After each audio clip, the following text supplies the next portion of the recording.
So that was amazing. Thank you very much for that, Alec. You really engaged everyone. Let's hear it once again for Alec Ross, futurist who, of course, was with us here for this next session. And, of course, we are now swiftly going to move forward to, of course, our next session where a former union minister will be joining us. And she will be with us, in fact, very, very shortly. In fact, why don't we do one thing? Let's move on, in fact, swiftly to our next session, Next in Media.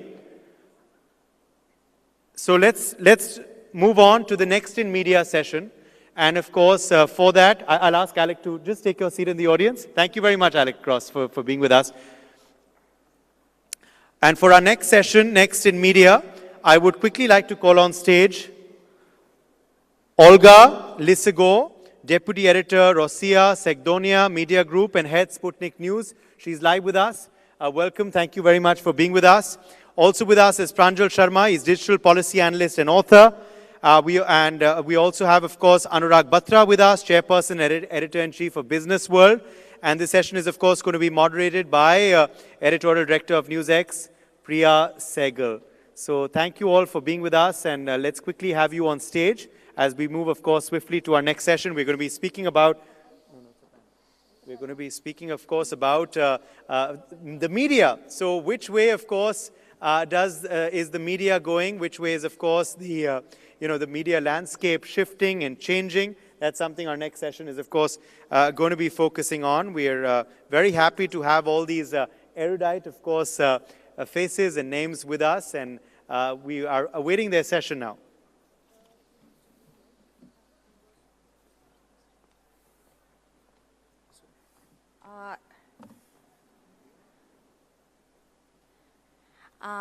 Hello, everybody, once again. And before I start, I'm sure that many of you have heard about Sputnik, about our media, but just in case you haven't, I want to share a short video with you about who we are.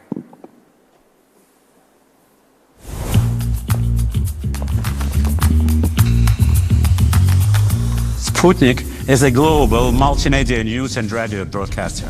We operate in over 30 languages worldwide. With 25 multifunctional hubs, we employ numerous local journalists. Our extensive network of correspondents spans the entire globe. This allows us to swiftly deliver exclusive reports, breaking news, and unique footage straight from the scene, all presented by our virtual hosts without breaks or days off. Sputnik provides fast, accurate, and up-to-the-minute coverage. This is why our content attracts around 20 million views daily. Our global radio audience exceeds 210 million listeners. Sputnik broadcasts in English, French, Arabic, Spanish, Portuguese, Turkish, Persian, and Serbian. We are the only international media outlet active on Iranian radio. We have more followers on Weibo than all Western rivals combined. In Turkey, no other radio station offers as many original programs as Sputnik. In Serbia, Sputnik outshines all other news media in citations. Sputnik India provides content in Hindi and English, with over 9 million views on X Weekly. Our correspondents in Moscow and New Delhi work tirelessly to deliver in-depth analyses and exclusive stories to you daily. Our posts gather millions of views and comments on social media and make major Indian media talk about us. As our voice is getting louder across the globe, we will continue telling the untold. Thank you. Now you know a little bit more about us. And I would like to start with thanking NewsX for organizing this outstanding event and for the chance to meet so many outstanding persons here, and of course to boost people-to-people ties between Russia and India. Well, in the past several years, our two countries have made incredible progress together. And the BRICS summit in Russia's city of Kazan in 2022 once again proved the strong ties between our leaders and made the headlines around the world. Sputnik aims to be the driving force behind the Indo-Russian partnership. We launched Sputnik India back in December 2022, and since that time we got millions of views and build a strong team of journalists both in New Delhi and in Moscow.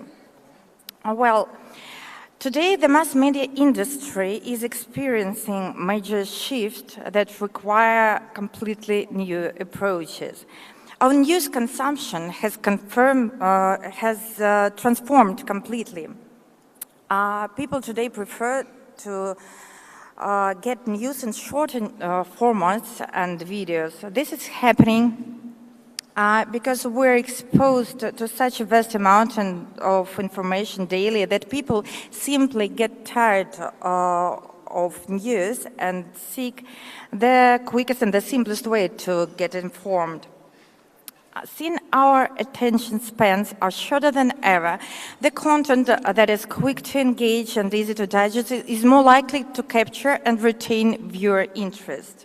This is especially crucial for so-called Generation Z, from 18 to 30 years old, who consume content in bite-sized pieces mostly. This is why Sputnik tries to make even complex topics and analysis suitable for social media. For example, long reads and analysis now are transformed into X threads. Our long podcasts with guests are cut into smaller videos and posted as either Instagram Reels or YouTube Shorts, like teasers.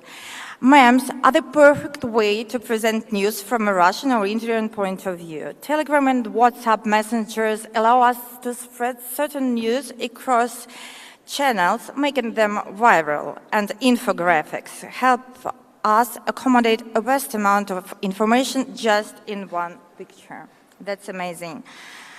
Well, today, major social media news channels use infotainment as an alternative to traditional hard news.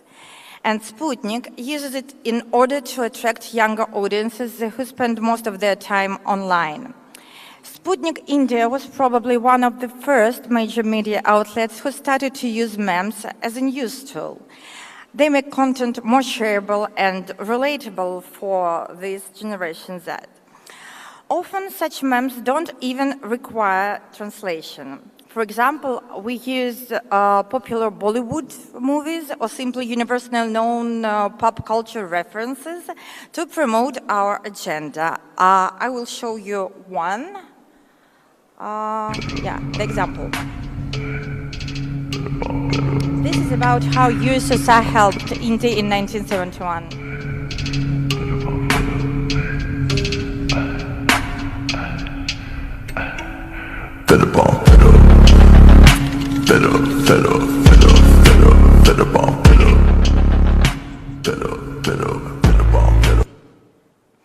And these memes actually got millions of views and hundreds of comments on Sputnik's accounts.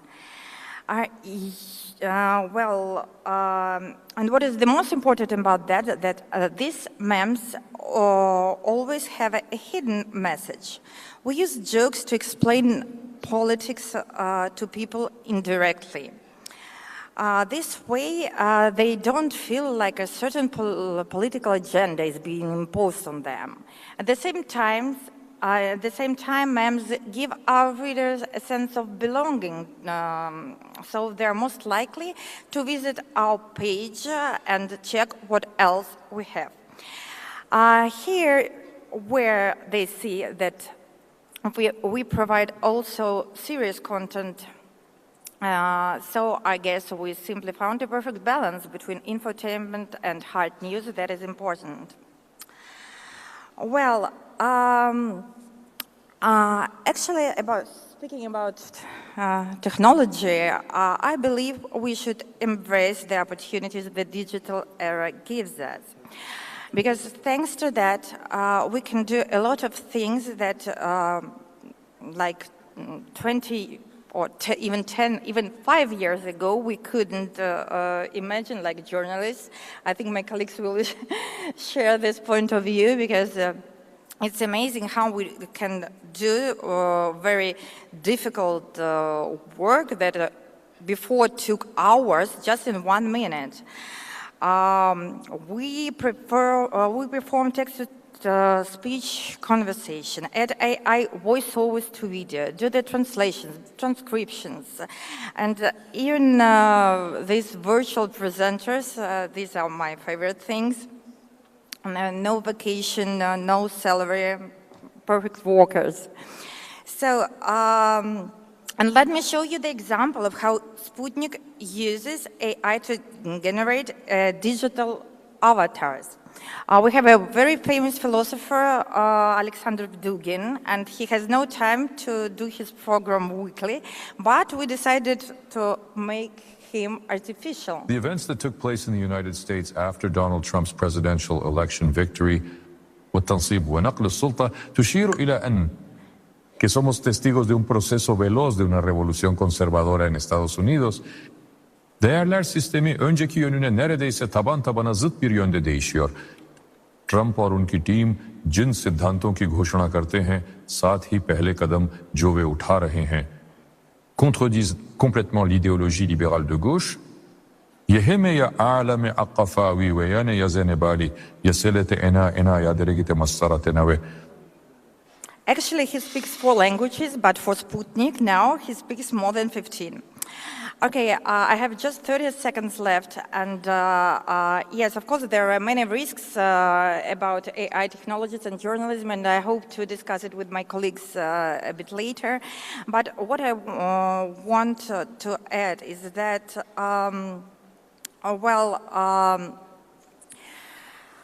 you can like their technologies or you cannot, but AI and all the stuff is here to stay.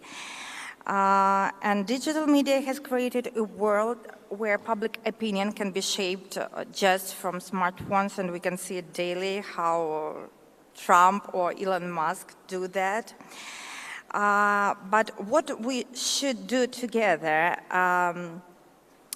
is to decide how to use it to our advantage. And that's why the conferences like that are so important, because only together we can develop the mechanism to regulate tech and use it for benefits of mass media. Thank you.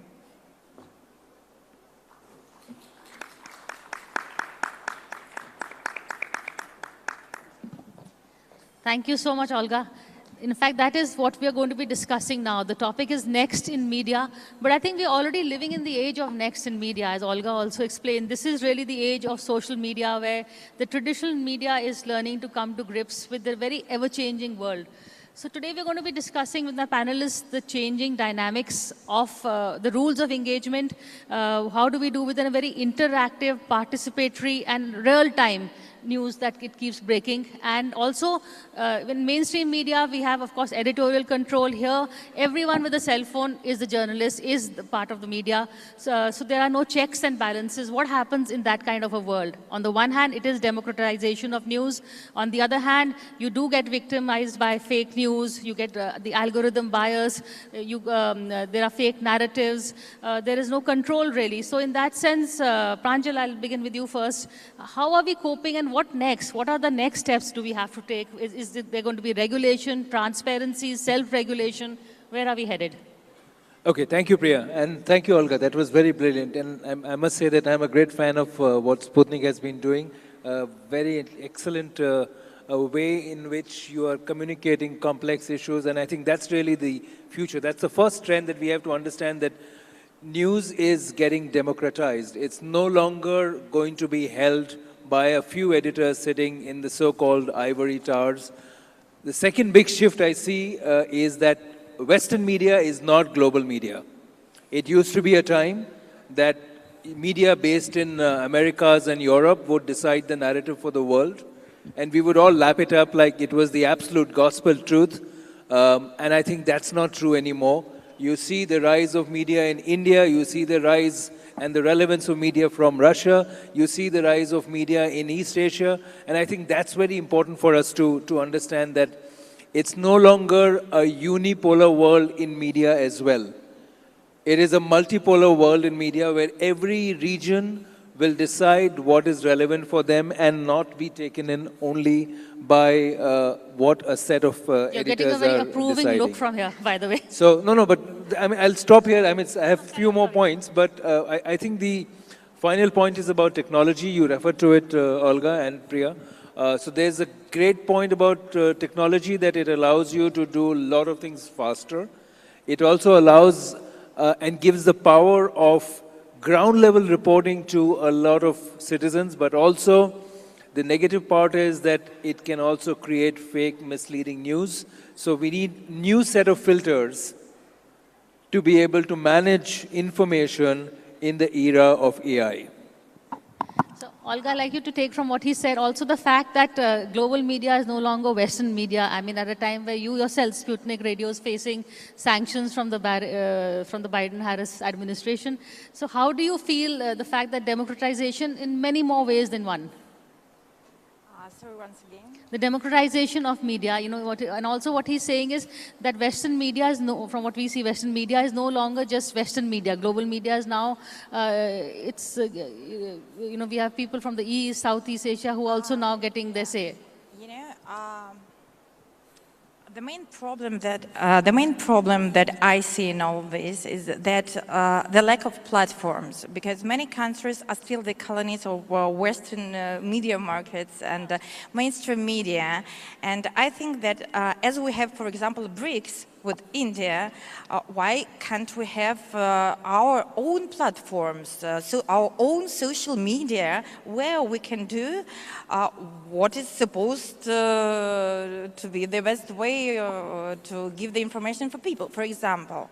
Because I think that the basic rules of journalism are the same for India, for Russia, for the US, or any other countries. That's balance, verifying news, fact-checking, and for us in Sputnik, it's very important to give the balance and sometimes alternative point of view when the balance is not so well represented. Well, and speaking about the measures that news outlets should take, the risks of AI. Yeah, I think that it's very important to navigate these risks together and to decide together what to do. For example,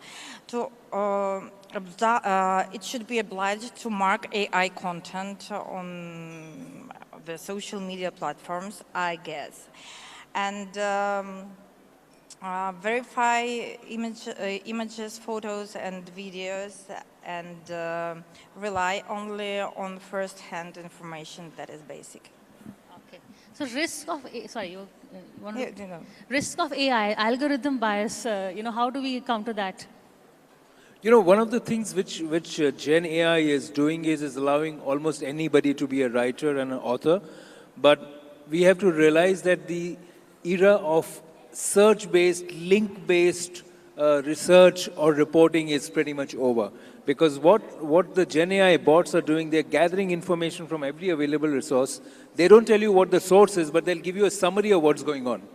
So it could be based on outdated information, it could be based on malified sources, so we don't know. So there has to be, and that's why I want to dwell on this, in the era of AI, news gathering, information needs a new set of filters.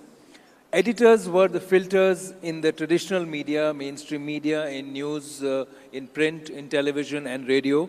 But today, you need a new set of filters. These filters will either have to be algorithms or people who are overseeing what the algorithm is doing.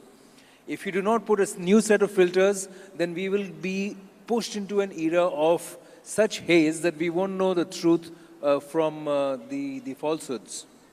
Well, but we have Photoshop for ages, you know, and these pictures changed by Photoshop. I think that we saw millions of them, like in past, I don't know, 10 years maybe. And I don't think that this AI thing has more risks. Actually, you know, my grandmother told me that the mobile phone was dangerous. Like No, true, Olga, 15 but you know, years ago, so that's the when you same. see, if you see some of the Western media has a narrative and propaganda when they want to push, they will take photographs in a certain way, which shows that, for example, something happening in India in a completely different light. So propaganda and narrative and falsehoods have always been there Sure. as part of the tool. That's why I'm saying that we should rely only on first-hand information, because many Western news agencies, they prefer to just to be the third part that is talking about something that they are not sure about. That's why Sputnik, for example, we have dozens of bureaus around the world, so we can check very, very quickly any video, any photo, and that's why I'm proud to say that our information is 100% verified and checked. Because there's a platform. That is the difference between, you know, a platform which is almost mainstream media. You come with a brand. At least this is Sputnik is saying this. But here, anybody with a mobile phone is a journalist. How do you counter that? So this will happen, there'll be a process. See, even the credible media organizations today, when they began, people didn't know them.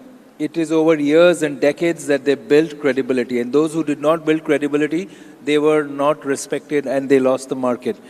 Individuals who are also doing similar work, whether on YouTube or others, over a while, there will be a situation where the genuine ones will survive and the ones which are fake will fall away. But it's not as easy as it should be, because some of the ones who are online also have a lot of backing. They are pushed, and you know, some of the exposes that we see from USAID, we see how money was channeled into fake media outlets, people who are propped up only to push propaganda. So online allows that at scale. It isn't that it wasn't earlier, but it allows that at scale. It is allowing a lot of countries to meddle and influence the thinking of open democratic societies.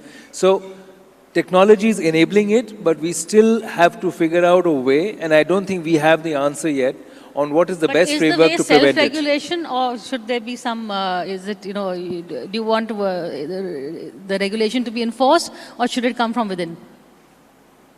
Well, I think that the sources of news should be chosen properly, and that's the main thing what I'm talking about. Well, ground level reporting is still required. You know, one of the things that we don't have, we need to invest in, is people and reporters on the ground looking at what's going on and reporting without a bias or agenda. And then you need structures to be able to disseminate that, again, without bias or agenda. We are living in a world of views. So I want to ask a question. When there is something which you know is totally, wrong, this thing. So do you give this hand, one hand, or the other hand, or you go out and you call it out and say this is wrong? Or will you still give the other point of view? We are journalists. We shouldn't have, we shouldn't give our own point of view. We should give all the point of views and give the people opportunity to decide who is wrong, what to think, and just to take their own opinion about everything.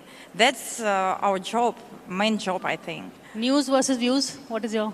I think news and views. People now want perspective, not just information, because facts can be twisted. Therefore, you need facts with context. And I think that's going to be the way ahead, especially if you look at the younger generation of consumers. They do not have any respect for legacy media. They want information, and I think that's why I complimented you, Olga, that the way you are presenting news, you know, the 1971 episode with that Game of Thrones meme was brilliant, because it gives enough information for the younger audience to want to know more about what went on. So which helps, because you are actually making it more alive, real-time, finding real-time examples, something to make a direct connect, because your audience also has a 2-second attention span. Sure, it's more like understandable for young people, young generation, and well, for old people, these memes, they don't work. Yeah. So there is, as we were saying, what next? So I think the age of next is the social media and, 2-minute reels like this, right?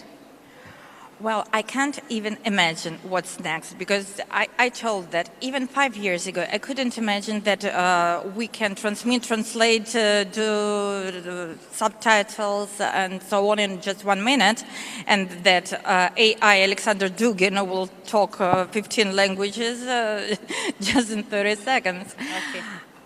I think the next thing, Priya, just to close is we Closing need to have comments. more collaboration in the global south on media. We have to collaborate at BRICS level. We have to collaborate in media on a lot of non-Western platforms to make sure that we are in control of the narrative of what's happening in our part of the world.